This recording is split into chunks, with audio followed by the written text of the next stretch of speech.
¿Qué tal, queridos hermanos? ¿Cómo están? Los saludo en el amor del Señor. Y ya hoy día, ya al fin concluimos nuestra serie del Sermón del Monte. Hemos estado varios meses estudiando el Sermón del Monte y la verdad es que ya en la predicación anterior terminamos con el Sermón del Monte, ya que en la predicación anterior vimos las últimas palabras del Señor. Y lo que vamos a ver hoy es como un cachito que hay luego de la predicación y que nos habla más del predicador que del sermón en sí. De hecho, hemos visto a través de esta serie, si recuerdan, estudiando el sermón, vimos que el Señor nos muestra un poco las características, las normas fue la palabra, las normas y los deberes de los ciudadanos del reino de Dios. Y ahora, como les decía, vamos a salirnos un poco de esto y vamos a entrar a profundizar un poco más en... Hoy ando un bicho caminándome en los lentes, casi quedo ciego ahí. Y ahora vamos a centrarnos un poco más en el predicador. Ustedes quizás dirán, pero ¿y qué tiene que ver el predicador? Si el estudio es del sermón, no es de Jesús propiamente tal.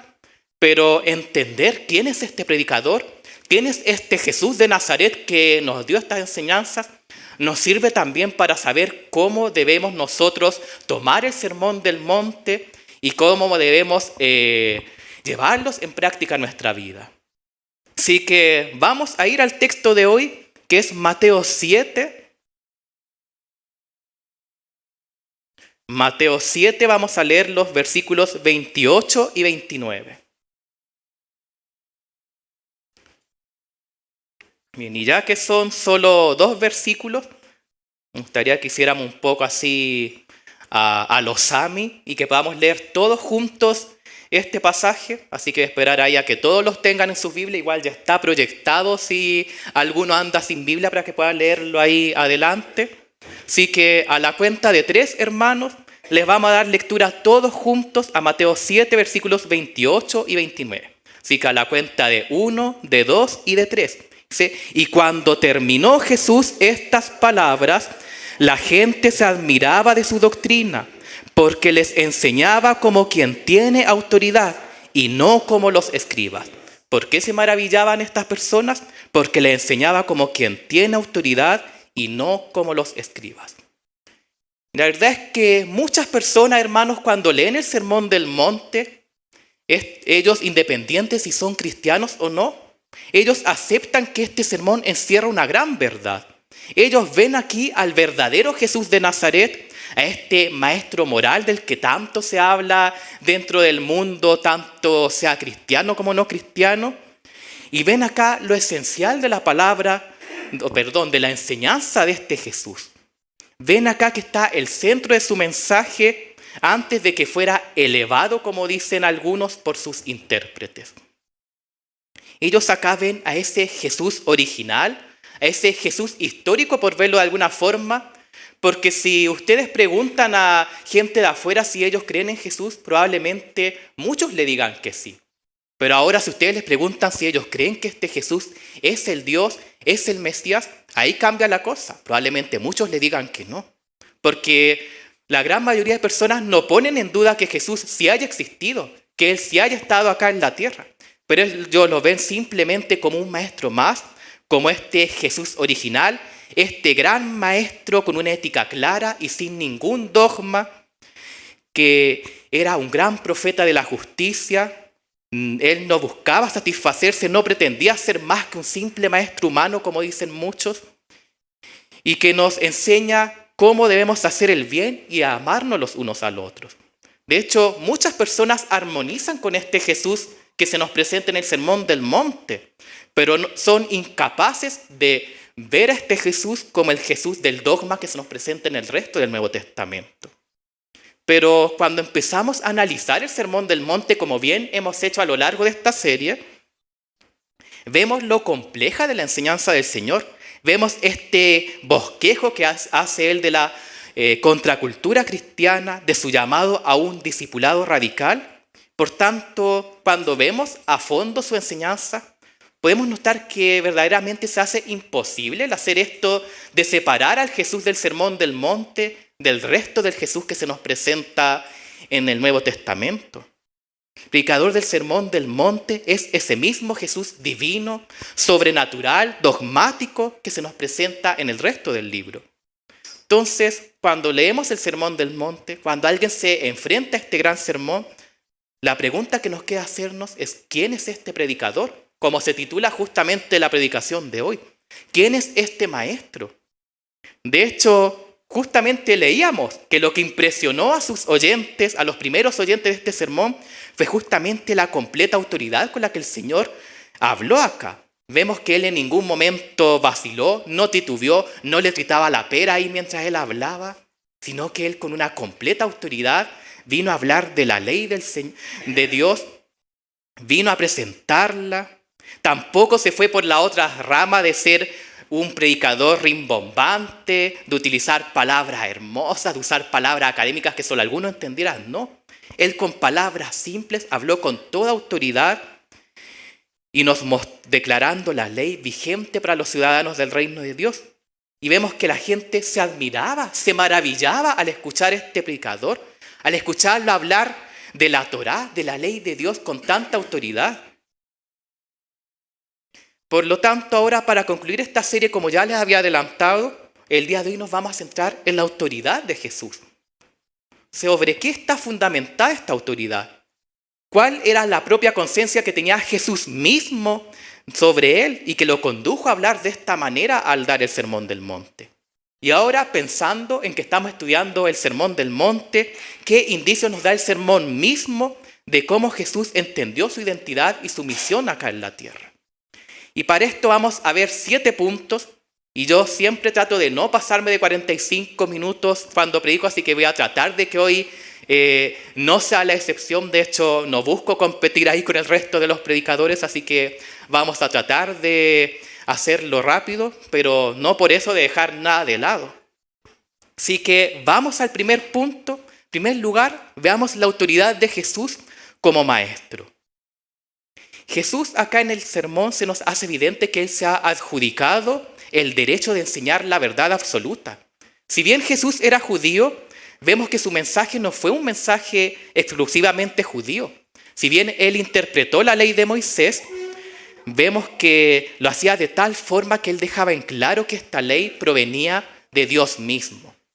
Porque vemos que el judío de esos tiempos, los fariseos, los maestros de la ley, como que ya empezaban a verlo como que era Moisés quien había puesto las leyes. En otros pasajes vemos como que ellos veían que era Moisés quien dio el maná del cielo y dejaron de ver que todas estas cosas venían del Dios mismo, cosas que Jesús vino a hacer acá.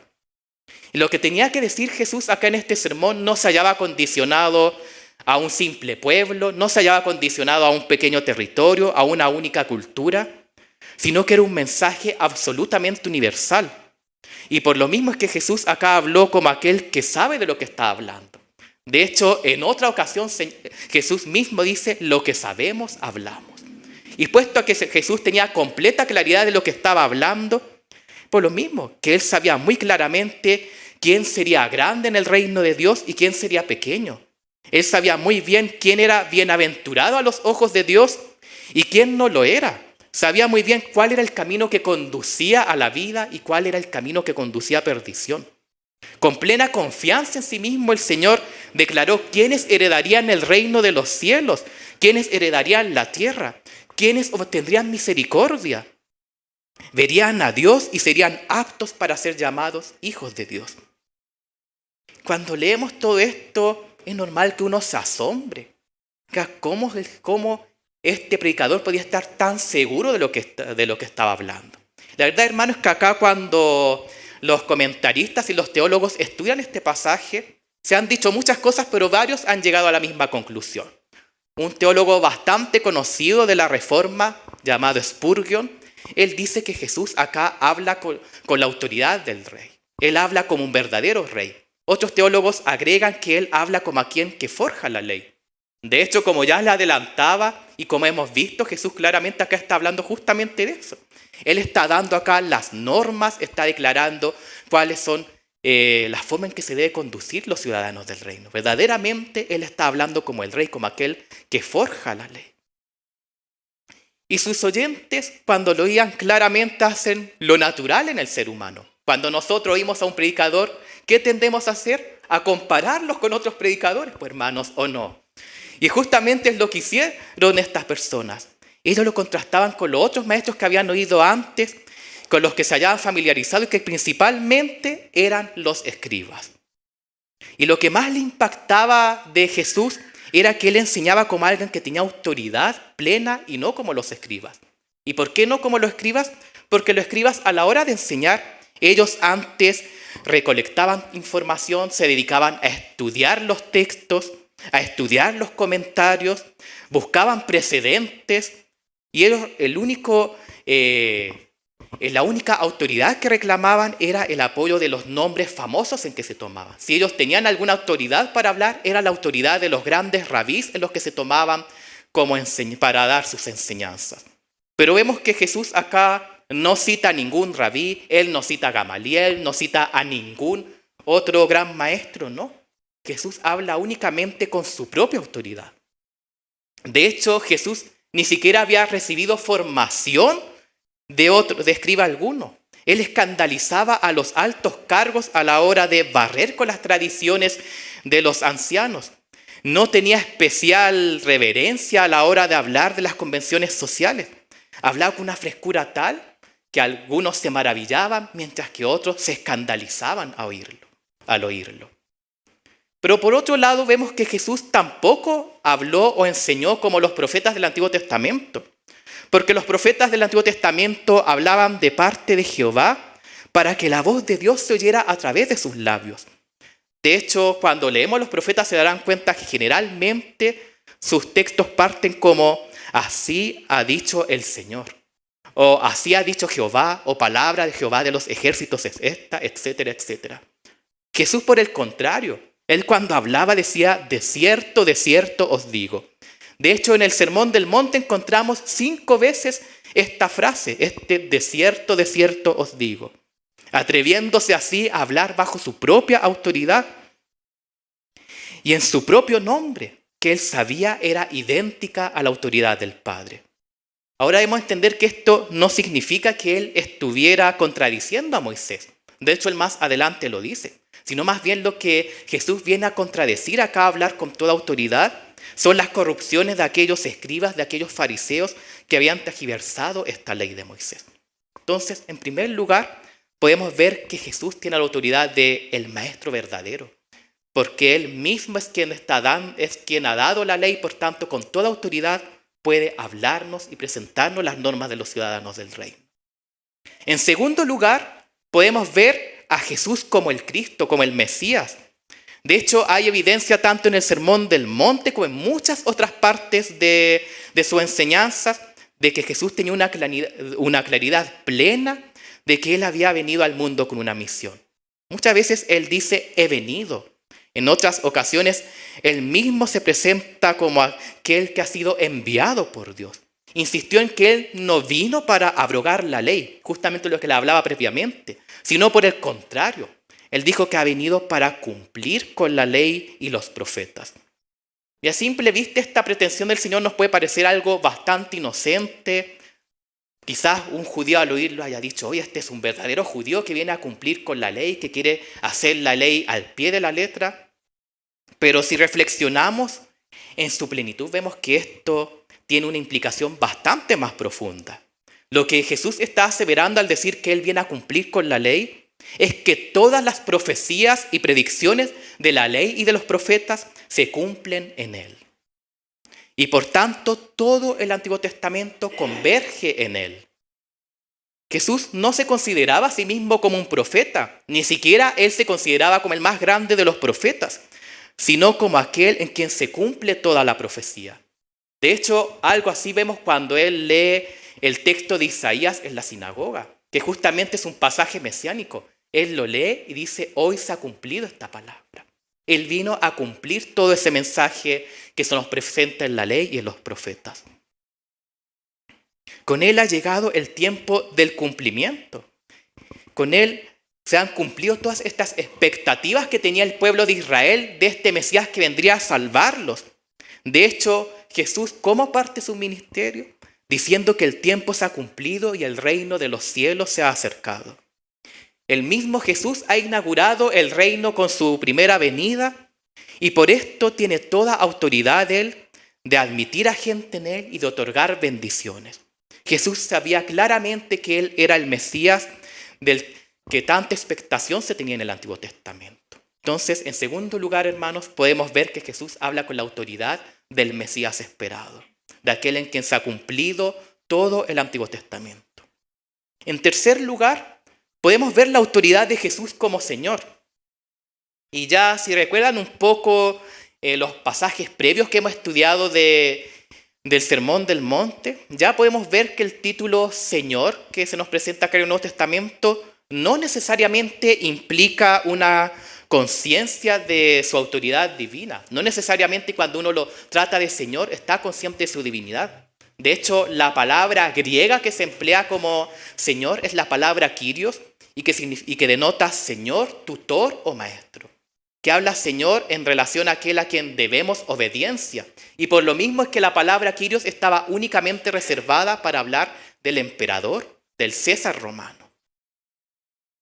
Y ya veíamos, como les decía, que no todos quienes se dirigen o se dirigían a Jesús como Señor escogían claramente este título o lo usaban sabiendo lo que denotaba.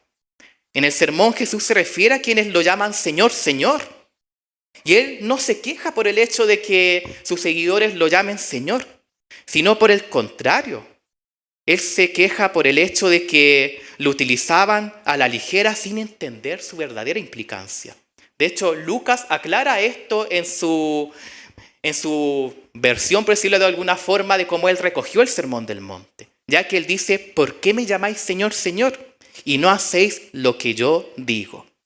Si vemos que Jesús, más que verse como un simple maestro que da enseñanzas o consejos que la gente puede o no tomar, Él se ve como el Señor de estas personas, quien da los mandamientos y espera obediencia por parte de sus seguidores.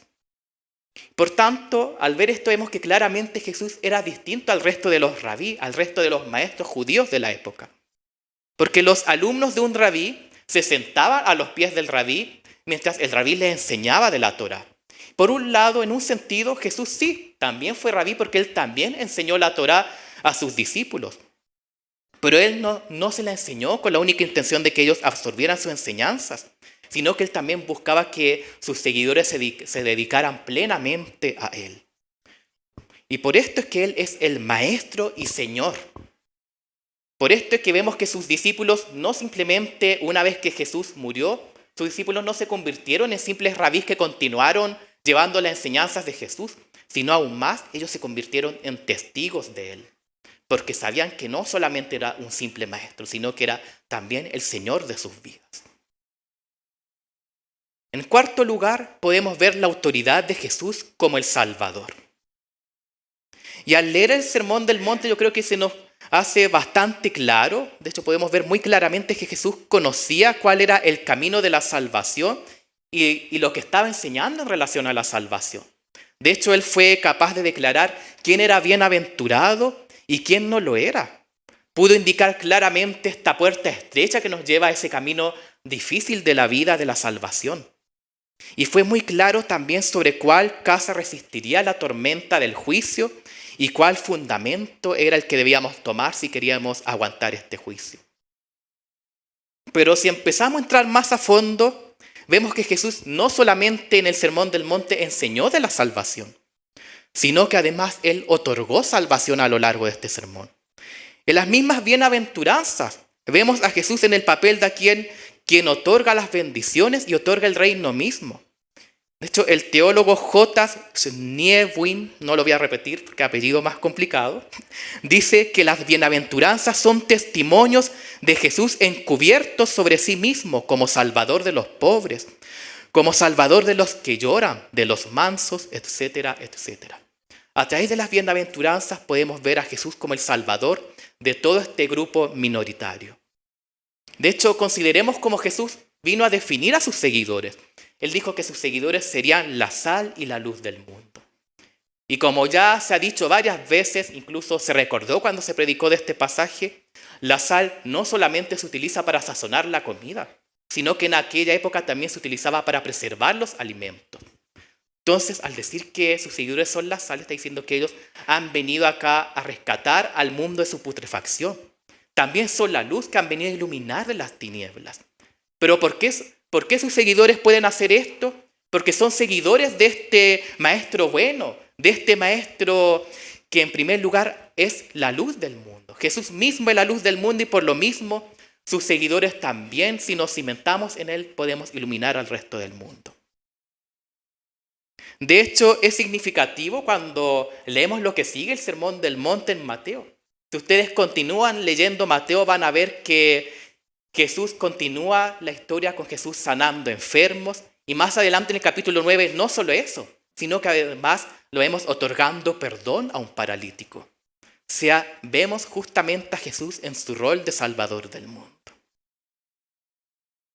En quinto lugar, podemos también a través del Sermón del Monte ver la autoridad de Jesús como juez.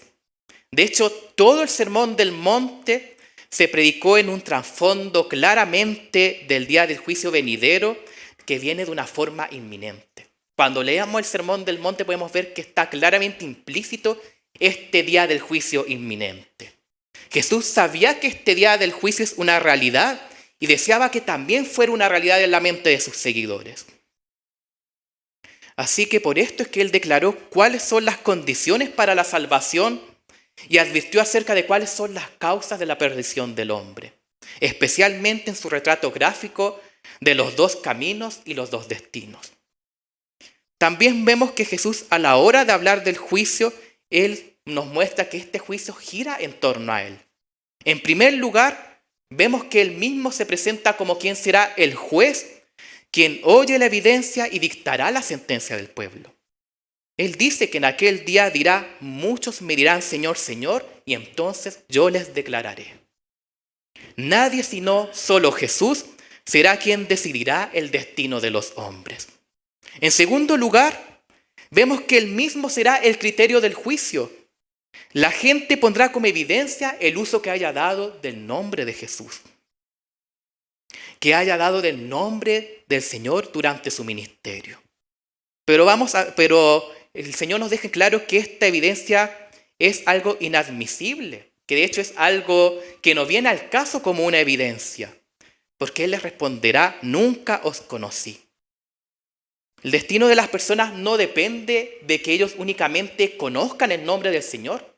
De hecho, se nos dice en la Biblia que hasta los mismos demonios creen, sino que la verdadera evidencia, la verdadera razón que nos podrá rescatar de nuestro destino es nuestra relación con el Señor. Más que únicamente conocer su nombre, es la relación que tenemos con Jesús. Y por último, vemos que el destino de las personas, también justamente su sentencia está claramente cimentada en Dios mismo. Que Jesús les declarará, apartaos de mí, hacedores de maldad. O sea, hermanos, lo terrible de la perdición es que incluirá la expulsión de su presencia. Y ya lo he dicho anteriormente, hermanos. ¿Qué peor castigo podríamos tener que ser completamente expulsados de la presencia de Dios? Porque incluso ahora, en un mundo caído, en un mundo donde tenemos a Satanás como el rey de las tinieblas, en un mundo pervertido por el pecado, aún así disfrutamos de las misericordias de Dios. Aún así el Señor nos da su misericordia a través del sol que sale cada día, a través de la lluvia, a través de los alimentos. Entonces, ¿imaginan, hermanos, un lugar donde no brille más el sol? Donde no haya más lluvia, donde no haya más alimento, donde verdaderamente estemos destituidos de toda misericordia del Señor. Creo que claramente, más que un fuego eterno con el cual se nos asusta tanto a través de las caricaturas, el verdadero terror que queríamos tener es el del sabernos separados de Jesús.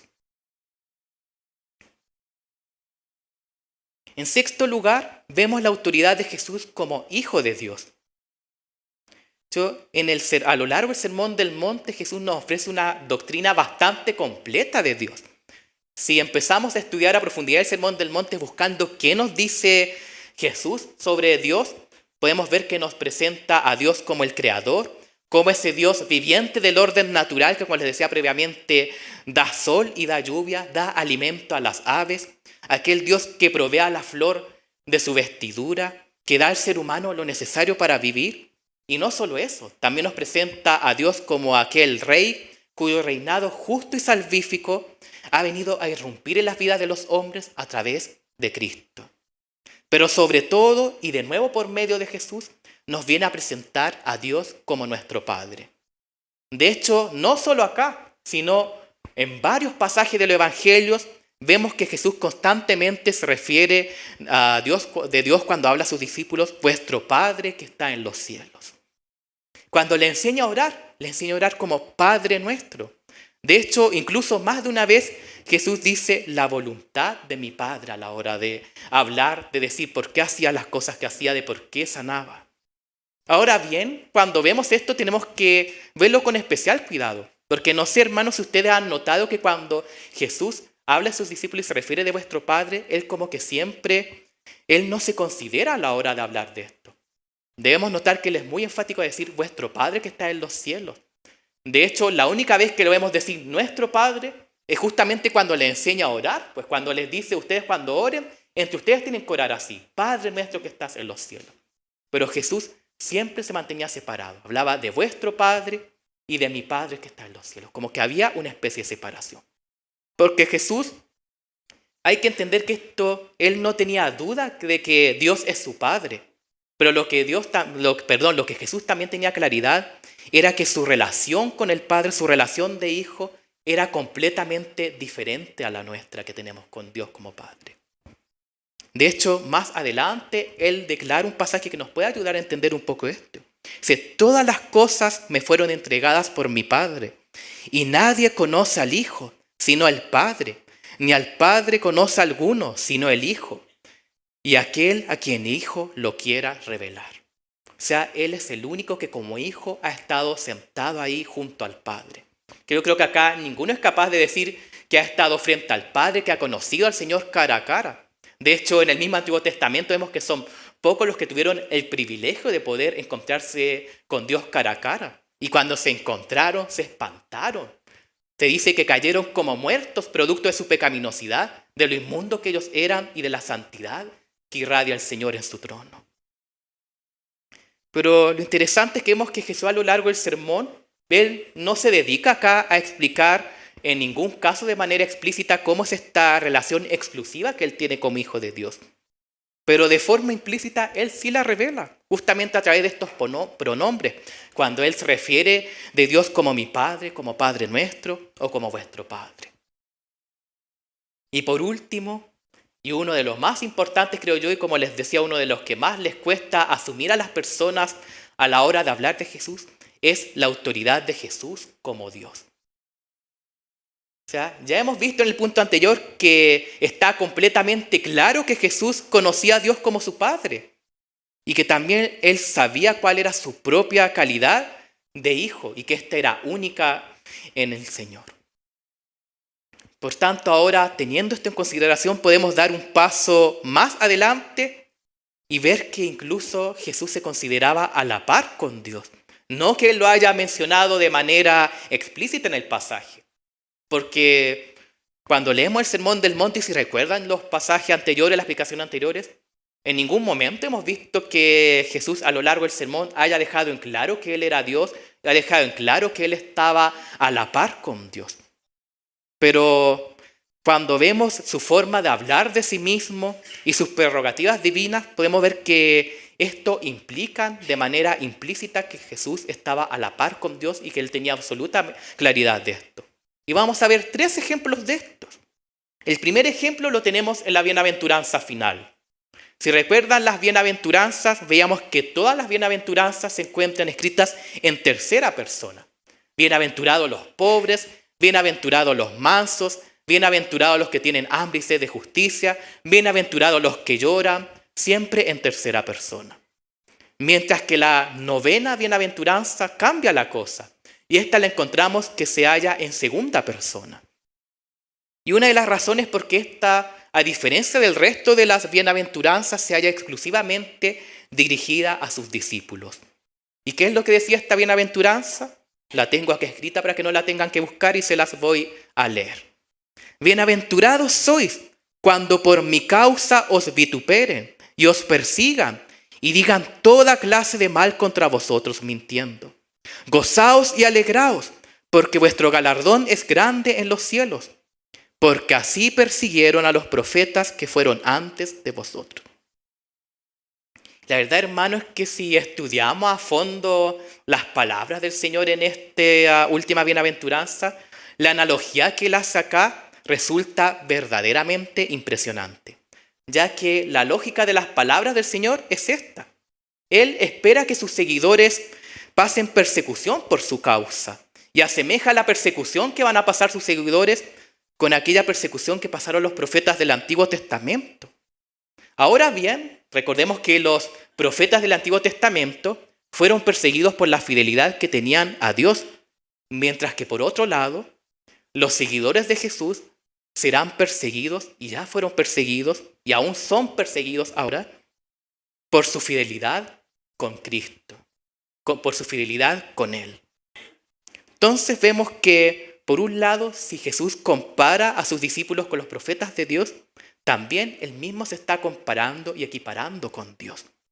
Crisóstomo dijo lo siguiente a partir de esta bienaventuranza. Aquí Jesús indica encubiertamente su propia dignidad y su igualdad en honor a aquel que le envió. Sabemos que acá se hace evidente que Jesús está dejando en claro que él está a la par con el Padre. Y los siguientes ejemplos, la verdad es que son bastante similares a esta bienaventuranza. El segundo ejemplo los tenemos cuando le advirtió a las personas sobre que no todo el que lo llamara Señor, Señor, entraría al reino de los cielos. De hecho, cuando uno lee esto, no todo el que diga Señor, ¿qué es lo que espera? Que les diga, que les responda, sino aquel que se someta a mi señorío, al que obedezca a su Señor. ¿Y qué vemos cuando leíamos la parte lucana del sermón? Vemos que claramente Jesús le respondió así, pues hermanos. Les dijo, sino el que obedece mis palabras. Pero en Mateo se nos presentan otras palabras en esta sección. Vemos que responde, sino el que hace la voluntad de mi Padre que está en los cielos. Entonces, hermano, si Jesús consideró el hacer la voluntad del Padre con el obedecerle a Él, claramente podemos ver que una vez más Él se está colocando al nivel de Dios. Y todo esto resulta francamente impresionante si vemos que Jesús acá no está haciendo ningún esfuerzo por hacer una aseveración de sí mismo. Vemos que acá el Señor en esta enseñanza en ningún momento Él busca dejar claridad de que Él es Dios mismo. Sino por el contrario, si analizamos el contexto en que el Señor está dando estas palabras, es completamente distinto. Ya que el verdadero significado de estas palabras que el Señor buscaba enseñar era el significado verdadero del discipulado. Algo completamente distinto a mostrarse como Dios. Pero de manera implícita, una vez más, Él nos muestra que es Dios mismo. Y el último ejemplo lo tenemos cuando nos habla sobre el día del juicio. De hecho, todo judío, hermanos, incluso el día de hoy, si usted va donde un judío y le pregunta por quién va a ser el juez del día del juicio, todo judío tiene claridad de que el juez será Dios. En el Antiguo Testamento también los profetas parecen dejarnos muy en claro esto, que aquel que hará juicio sobre la tierra será Dios mismo. Y vemos que acá en el Sermón del Monte Jesús en ningún momento nos viene a adelantar una pretensión directa y específica de que Dios le hubiera encomendado a él esta labor, cosa que vamos a ver más adelante que él sí lo va a aclarar. Pero en esta sección, sin aclararlo, vemos que simplemente él tiene completa autoridad y por lo mismo lo enseña, completa, no autoridad, sino que tenía completa certeza de que así sería y por eso lo enseña de esta forma, de que él mismo sería quien tendría la responsabilidad de dictar sentencia, de que la gente en el día postrero acudiría a él. Y al decirlo así vemos una vez más que Jesús se equipara con Dios.